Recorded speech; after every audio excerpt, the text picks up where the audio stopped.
The technology tool that I'm going to be demonstrating for you is called Plickers, and it is going to be used for classroom review and student engagement.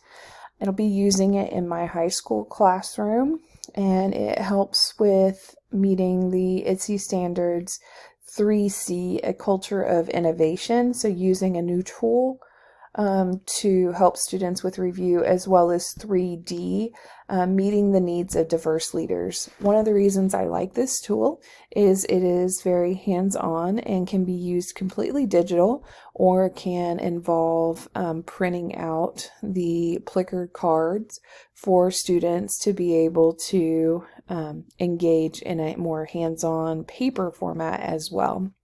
So you'll first start by creating an account.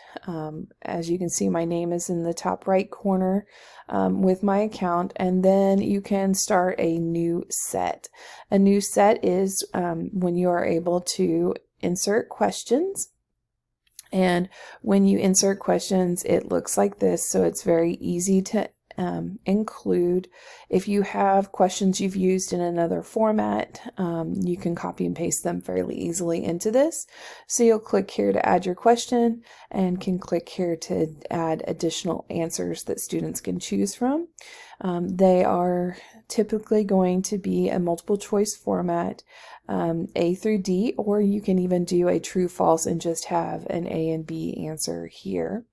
You can duplicate it, so if you have several questions that are formatted the same way, you can do that, and you can also go back and delete questions.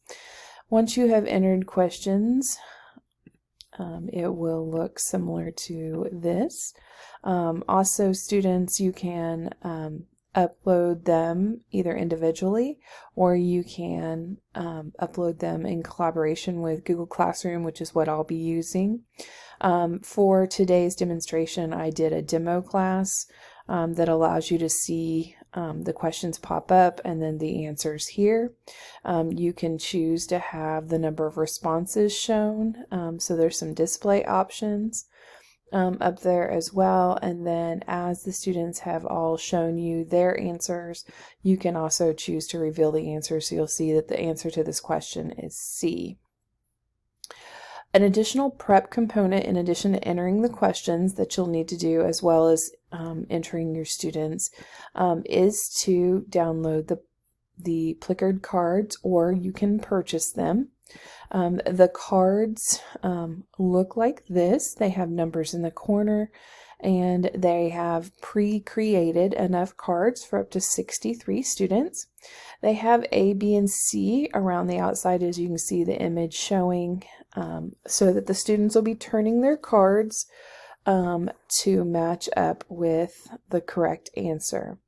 They did indicate on the website that you could pre-purchase cards that are already made through Amazon, and you can also download an app. So if you have classroom iPads or students have access to devices, you can also put this as an app format that students can access without needing the cards. Overall, I think it's a great opportunity to engage students. If you have students who struggle with technology, there is that paper version, so they're still engaged. And unlike some of the other free apps that I've seen, this one does give you an option to upgrade to Pro, but you have access to a lot of options.